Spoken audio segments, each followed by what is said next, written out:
अजीज दोस्तों नमस्कार।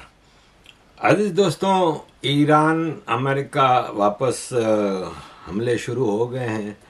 पहले एक छोटी सी खबर शेयर करूंगा कि ये मैरिन ले पेन है। ये फ्रांस में एक्सट्रीम राइट, आजकल जो नया टर्म ईजाद हुआ है वो एक्सट्रीम राइट की लीडर हैं। और फोन ओशनल था शायद इनकी पार्टी का नाम, और इस वक्त काफ़ी पॉपुलर हैं। इनके ऊपर कुछ केस बने थे और इनको सज़ा हुई थी जेल की। और ये शायद इलेक्ट्रॉनिक बेल्ट, यहाँ पे एक इलेक्ट्रॉनिक बेल्ट वाला सिस्टम है, वो लगा के फिर उनको छोड़ देते हैं। उसमें ये होता है कि आपके घर में एक टर्मिनल रखा होता है और पाँव में एक घड़ी जैसा बेल्ट लॉक किया हुआ होता है। उस टर्मिनल जो घर में रखा हुआ है उससे एक डिस्टेंस होता है, उसके अंदर आप चल सकते हैं। यानी आपके घर का साइज देख के वो टर्मिनल में फीडिंग करते हैं। ये आप अपने घर से बाहर नहीं जा सकते। फिर उसमें कुछ कंडीशंस होती हैं कि आपको घर से बाहर जाना है, जैसे बच्चों को स्कूल लेने जाना है, ये काम है या जॉब है या ये, तो वो आवर्स जो काम के होते हैं वो दिए जाते हैं। तो उस वक्त टर्मिनल ऑफ हो जाता है। और इस तरह तो ये बेल्ट पे हैं। और इनको लोग कह रहे थे कि शायद फ्रेंच प्रेसिडेंशियल इलेक्शन जो अगले साल हो रहे हैं उसमें इजाज़त ना हो, लेकिन अब उनको इजाज़त मिली है और ये इलेक्ट्रॉनिक बेल्ट के साथ फ्रेंच प्रेसिडेंशियल इलेक्शन लड़ेंगी। लेट्स सी क्या होता है। लेकिन ये एक छोटी सी खबर थी। अजीज़ दोस्तों, देखें, मसला सीधा सा है कि इस इलाके में दो बदमाश हैं, एक इसराइल है एक ईरान है, और चौधराहट का अमल है। कोई सेंस नहीं है कि इस रीजन में अमन हो जाए जब तक कि यहाँ पे पैसा है, यहाँ पे पेट्रोल है, यहाँ पे दौलत है। इस रीजन में बदमाशी का खेल चलता रहेगा। अरब तो आस्ते आस्ते सेट हो रहे थे ज्यूश के साथ, यहूदियों के साथ, लेकिन ईरानी, पाकिस्तानी, ये जो अरब नॉन अरब मुसलमान हैं वो प्रॉब्लम बने हुए थे। देखा जाए तो मेरा ख्याल है कि अगर ये हमास वाला 7 अक्टूबर वाला वाक़या ना होता तो इस वक्त सऊदी अरब, कतर, पता नहीं किस किस की एम्बेसियाँ खुल चुकी होती। देखें, इस रीजन में जो फ़लस्तीन के मसले को इशू बना रहे हैं, वो फ़लस्तीन का मसला हल करना ही नहीं चाह रही है अरब। मैंने तो अपना बचपन भी वहाँ गुजारा है, जवानी में भी कई साल काम किया है फ़लस्तीनियों के साथ। वहाँ पे अरब लोग भी कहते थे कि ये फसादी लोग हैं। हमारे साथ जैसे कोई जॉब करता है ये वो, तो पीठ पीछे हम जब बातें कर रहे होते थे तो वो कहते थे यार ये फ़लस्तीनी बहुत फसादी होते हैं, जब भी कहीं चैन से नहीं बैठ सकते। ये सऊदी अरब में मैं इसी तरह इमारात में मैं जब काम करता था 1988 से 90 तक नेशनल बैंक ऑफ शारजा में, वहाँ भी हमारे पास फ़लस्तीनी थे। और वहाँ भी यह है कि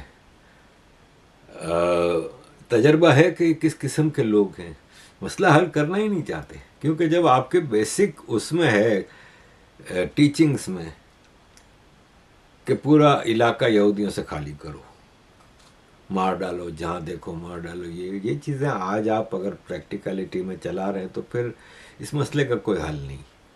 और इसराइल अपनी प्रोटेक्शन चाहता है। इसराइल क्या चाहता है? इसराइल ये चाहता है कि जिस तरह जॉर्डन और इजिप्ट बिल्कुल सर झुकाए मेरे साथ दोस्त बन के चले हैं, बाकी भी सब ऐसे ही चलें। ख़ास तौर पे वो जो ग्रेटर इसराइल का एक नक्शा काफ़ी अक्सर निकल आता है, वायरल हो जाता है, तो उस ग्रेटर इसराइल के रीजन में इसराइल चाहता है कि फसादी लोग नहीं चाहते। और अब मसला ये है कि उस रीजन से बिल्कुल जुड़ा हुआ है ईरान। ईरान उसकी बदमाशी को एक्सेप्ट नहीं करता। ईरान अब नाजायज़ फ़ायदा उठाना चाह रहा है। ईरान का मसला ये है कि 45-50 साल से सैंक्शंस और एक हालत जंग में चल रहा है ईरान। और इस दौरान जैसे कि पाकिस्तान प्रॉक्सीज बनाता है, ऐसे इसने 50 प्रॉक्सियाँ बनाई। उसमें कुछ बहुत कामयाब हो गई, जैसे यमन में हूती कामयाब हो गए।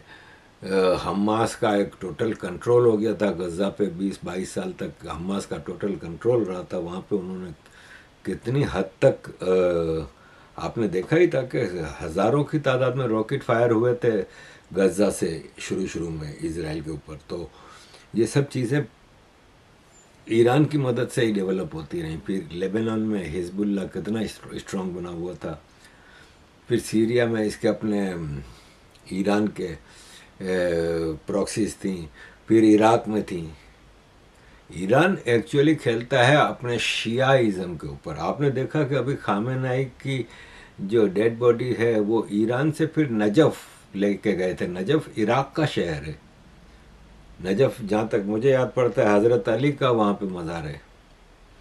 तो नजफ लेके गए उसको, तो शियाइज़म के लिए फिर बॉर्डर तो कोई काम नहीं है ना, ईरान से इराक चले गए। तो इस रीजन में शियाओं का काफ़ी गलबा है, काफ़ी हल्का है, काफ़ी जगहों पे शिया काफ़ी हैं। पाकिस्तान में कितने हैं भाई? कुछ नहीं तो मरे से मरा, आप गलत आंकड़े भी ले लो तो 15% तो हैं कम से कम शिया। इंडिया में कितने हैं? तो इस तरह अफ़गानिस्तान में भी थोड़े बहुत हैं। फिर सऊदी अरब में भी हैं। ईस्टर्न सऊदी अरब में मैं जब सऊदी अरब गया था 1984 में, तो मेरा पहला वीज़ा लगा था देहरान का। देहरान के पास एक कंपनी का वीज़ा लगा था और मुझे फिर आगे मैंने बैंक में जॉब ट्रांसफ़र करवाई थी। तो वहाँ पे जो पहला वीज़ा लगा था उस कंपनी में मैं जाता था, वहाँ पे आधे से ज़्यादा शिया थे। मैं हैरान रह गया सऊदी अरब में, क्योंकि हम जद्दा में जब रहते थे तो कभी देखे नहीं थे शिया। तो शिया इस पूरे रीजन में फैले हुए हैं। यमन में इनका कितना वो है, लेबनान में मेजॉरिटी हैं शिया, तो इराक में हैं। तो उस पर खेल रहा है कि शियाइज़म फिर निकल के आएगा और हम मुकाबला करेंगे। और अब तक का भी है कि 50 साल के सैंक्शंस भी बर्दाश्त कर लीं, जंगें भी बर्दाश्त कर लीं, इकोनॉमी का वो हाल नहीं जो पाकिस्तान का है या किसी दूसरे कई ऐसे कंट्रीज़ का है। अच्छी खासी इकोनॉमी चल रही है, सब कुछ है। इतने बड़े बड़े हमले सरवाइव कर लिए ईरान ने, इतनी टॉप की लीडरशिप मारी गई, रिलीजियस, पॉलिटिकल, मिलिट्री, तीनों लेवल पे। प्रेसिडेंट तक मारे गए, खामेनेई तक मारा गया, ये आर्मी के कई जनरल्स मारे गए।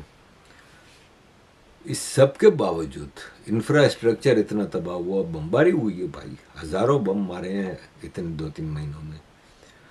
तो बर्दाश्त कर लिया और फिर नेगोशिएशंस की टेबल पे आए तो अब ईरान ये समझने लगा कि हम तो जंग जीत गए। अमेरिका शायद अपनी स्ट्रेटजी चेंज करना चाह रहा था, इसलिए पाकिस्तान को आगे क्या हुआ था, एक गुलाम मिला हुआ है शहबाज शरीफ, बस हाथ बांधे आगे जाके खड़ा हो जाता है। उसकी तारीफ में क्या कुछ नहीं कह देता। उसको आगे करके नेगोशिएशंस की चीज़ें चलती रहीं, स्ट्रेटजी चेंज की।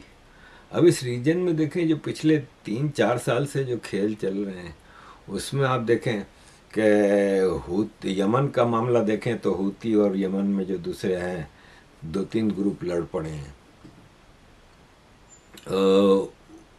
उनमें ईरान बहुत तंग कर रहा था। ईरान के जो बैक थे ही हूती, वो उस रीजन में एक बदमाशी फैलाई हुई थी।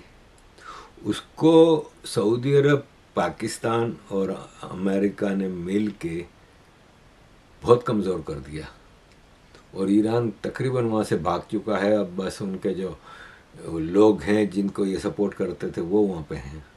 इसी तरह हिजबुल्लाह को कितना ज़बरदस्त नुकसान पहुँचाया। हसन नसरुल्लाह मारा गया, कई टॉप के लीडर मारे गए, टोटल मिलिट्री इनके पास जितना असला बारूद था सब जल पड़ा, क्योंकि इन्होंने जवाब में इतने रॉकेट मारे, इतनी चीज़ें मारी। तो कोई पीछे प्रोडक्शन यूनिट तो है नहीं ना, क्योंकि वहाँ से इजराइल भी तो मुसलसल हमले कर रहा है। तो लेबनान में हिजबुल्लाह तकरीबन ख़त्म हो गई। गजा से हमास ने परसों तरसों अपना वाइंड अप करने का ऐलान कर दिया, कम ऑफ गजा से वाइंड अप कर रहे हैं।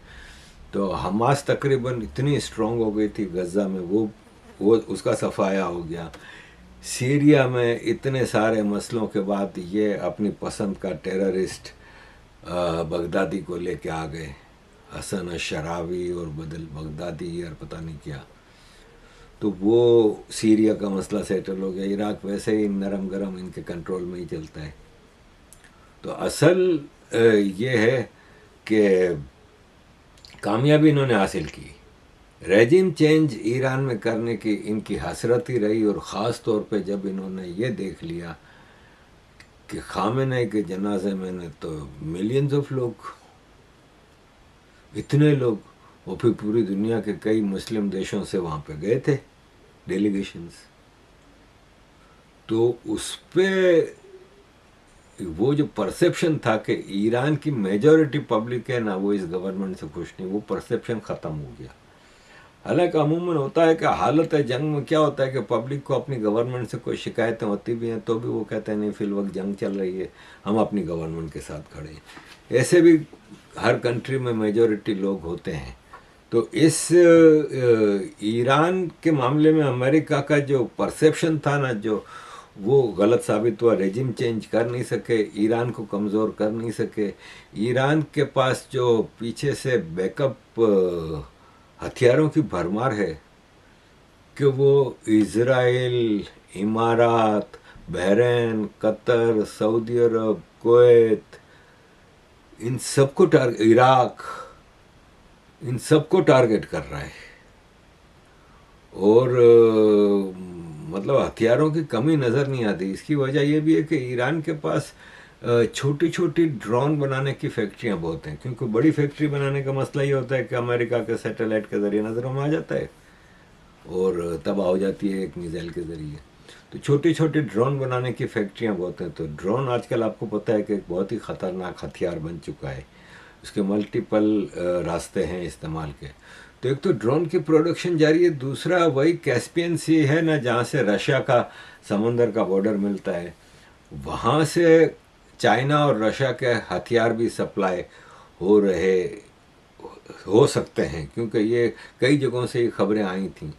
तो ईरान अमेरिका के लिए सर्द दर्द बना हुआ है। पाकिस्तान ने खुशियां भी मना ली, अवार्ड भी दे दिए, एक दूसरे को मुबारकबादें भी दे दी। मुझ जैसा एक छोटा सा इस फील्ड का आदमी ये जानता था कि इस एग्रीमेंट का कोई फ्यूचर नहीं है, इस एग्रीमेंट से कुछ नहीं होने वाला और जंग वापस शुरू होगी, अमेरिका हमला करेगा। ये सब चीज़ें हमें भी पता था, आम आदमी को भी अंदाज़ा था। इसके नुकसान बहुत हुए हैं, और ये है कि अब आस्ते आस्ते ज़ाहिर है कि दुनिया को नुकसान बहुत हो रहा है। और होता यह है कि हमने जो देखा है कि 60 से लेकर अभी तक तो दुनिया को नुकसान पहुंचाने वाले कम काम हुए हैं, लेकिन अभी जो हमने देखा है ना लगातार चीज़ें हो रही हैं। ये जैसे आपके कोविड हुआ, फिर लगातार ये जंगें जो हैं ना जिससे पेट्रोल और दूसरी चीज़ों का वो हो जाता है, वो पूरी दुनिया को इफ़ेक्ट करता है। तो इस जंग ने बहुत ज़्यादा इफ़ेक्ट किया है, और आगे भी नज़र तो आ रहा है कि अमेरिका मुसलसल हमले कर रहा है। ईरान ने भी एज सच इस बार कोई जवाब दिया नहीं, लेकिन ऑब्वियसली अमेरिका ने आड़ियाँ बनाई कि स्ट्रेट ऑफ हॉर्मुज़ है ना, उसमें ईरान कमर्शियल प्लेन जो शिप चल रहे हैं ना, चाहे वो पाकिस्तान के हैं, चाहे अमेरिका के हैं, चाहे इंग्लैंड के हैं, उनको टारगेट कर रहा है। और कतर ने भी एक ऑब्जेक्शन किया ईरान के साथ कि तुमने मेरे एक कमर्शियल उसको टारगेट किया इस तरह। सऊदी अरब, तो कई जहाज़ों को ईरान ने टारगेट किया। मसला ये है कि ईरान चाहता है कि इस पूरे क्राइसिस में हम इतने कामयाब निकलें तो हम इनको प्रेशर में लेके स्ट्रेट ऑफ हॉर्मुज़ पे एक टोल सिस्टम लगा लें, और पर वज़न के हिसाब से कि शिप में जितना वज़न है इतना टोल होगा। और बात जाती है एक शिप पे 1 मिलियन की, और ये one of the busiest route of the sea world है। तो ईरान ये सब करना चाह रहा है। दुनिया ज़ाहिर है नहीं एक्सेप्ट करेगी कि भाई वो एक आज़ाद समंदर है, उसमें तुम क्यों बदमाश बन रहे हो। तो स्ट्रेट ऑफ हॉर्मुज़ को ईरान हथियार बनाने की कोशिश कर रहा है, जिसके जवाब में अमेरिका हमले पर हमले कर रहा है। और लेबनान में गवर्नमेंट ने तकरीबन सरेंडर कर दिया है, और अमेरिका की सुपरविजन में इज़राइल के उनके साथ नेगोशिएशंस हुए और एग्रीमेंट हो गए साइन। तो यह है कि ईरान वाला मामला अभी इतनी जल्दी हल नहीं होगा। हाँ, रेजिम चेंज हो जाए, मामला चेंज हो जाते हैं। जैसे इराक में भी जब 1990 में हमला किया सद्दाम हुसैन के ऊपर, सद्दाम हुसैन तो मेरा ख्याल है 2007 में पकड़ा गया। 2007 तक वो पैरेलल एक गवर्नमेंट चलाता रहा। 2003 में जब इराक पे जॉर्ज बुश जूनियर ने हमला किया था, दूसरा हमला जो इराक पे हुआ था 2003 में, उसके बाद सद्दाम हुसैन भागा और फिर 2007 में पकड़ा गया, मारा गया, रेजिम चेंज हो गई, अब इराक टुक टुक टुक टुक चल रहा है, इनके कंट्रोल में ही आ गया है। यहाँ पे वहाँ पे रेजिम चेंज का मसला ये है कि वहाँ पे एक कद्दाफी था, एक सद्दाम हुसैन था, एक लीडर था। यहाँ तो एक सिस्टम है, आयतुल्लाह का एक सिस्टम है। खुमैनी मर गया तो खामेनेई कोई खुमैनी का बेटा नहीं था। एक सिस्टम है जो इस्लामिक खिलाफत के स्टाइल में चलता है, जहाँ पे एक पावरफुल आदमी आगे बढ़ के लीड करता है। अब जैसे खामेनेई का बेटा मुज्तबा खामेनेई इस वक्त लीड कर रहा है, वो सुप्रीम लीडर है, वो किंग है एक तरह से। तो उस सिस्टम को आपको ख़त्म करने के लिए फिर वहाँ पे एक डेमोक्रेटिक सिस्टम है, डेमोक्रेटिक पॉलिटिकल पार्टियाँ हैं जो इलेक्शनों में हिस्सा लेती हैं, रेगुलर इलेक्शन होते हैं, हार जीत होती है, वहाँ एक सिस्टम है। सद्दाम हुसैन एक डिक्टेटर था, कोई सिस्टम नहीं था, कोई कुछ नहीं था, कोई पूछने वाला नहीं था, एक आदमी था। यही लीबिया के मुअम्मर कद्दाफी। लेकिन यहाँ पे ईरान को चेंज करने के लिए आपके पास कोई, अब क्यों हमले कर रहे हैं? तो शायद यही है कि अपना तो पेट भरा हुआ है, दुनिया को ज़रा बाजा बजाओ ना दुनिया का। तो अमेरिका इस तरह की चीज़ें करके शायद हलचल दुनिया की पॉलिटिक्स में, दुनिया की इकोनॉमीज़ में, जो कमज़ोर मुल्क हैं उनको और प्रेशर में लाओ, उनको और तकलीफ़ में डालो ताकि वो और आपके सामने झुकें। जो थोड़े बहुत मजबूत मुल्क हैं, जो एक ज़माने की तो सुपर पावर्स थी, लेकिन आजकल यूरोप में भी तो हालात हद से ज़्यादा ख़राब होते जा रहे हैं आम आदमी के लिए। तो ये क्राइसिस पैदा करना चाह रहा है शायद कि हमारे यहाँ तो सब ठीक है ना, हमारा तो अपना पेट्रोल निकलता है, हमारा सब कुछ है, हमारा तो हथियार इतना बिक रहा है, हमारा तो सही है भाई, धंधा चल रहा है यार, हमें क्या नुकसान है। तो ये चीज़ें करता रहता है। और इसमें कहीं ईरान में जो रेजिम चेंज होने के जो चांसेस थे, वो परसेंटेज घटते घटते अब तो बिल्कुल 2-4% पे आ गई है। वो शाह ईरान का बेटा था, वो भी, उसने भी देख लिया है कि ये अमेरिका वालों से आप कुछ हासिल नहीं कर सकते। तो अजीज दोस्तों, this is the situation. Thank you very much for all your support. Kindly keep supporting. It's a very interesting question. To me, I think it's over. I don't want to deal with them anymore. They're scum. You know what scum is? They're scum. They're sick people. They're led by sick people. And they're vicious, violent people. And if they had a nuclear weapon, they'd use it. As far as I'm concerned, it's over. And I'll speak to our negotiators. They want to negotiate. They're good people. Steve Witkoff, Jared Kushner. But they have to come back to me. As far as I'm concerned, it's just a waste of time dealing with them. They're liars. We make a deal. And if I make a deal with him, we have a deal. And he goes out, he talks. We make a deal. Everyone's agreed. No nuclear weapon. We make a deal. They go outside, talk to the press. They say, we never even talked about it. There's something wrong with them. They're cuckoo. As far as I'm concerned, it's over. So are we saying talks won't resume after we get through the funeral proceedings? What? Does this mean that talks with Iran will not resume? I don't care. They can talk, but I think they're wasting their time. They're a bunch of lying guys. My whole life, that's all I do is deals. My whole life that's how I became president, I guess. That's a deal too, right? But I made a lot of money. I had a lot of great success. Tremendous success. Everything I did, I was successful.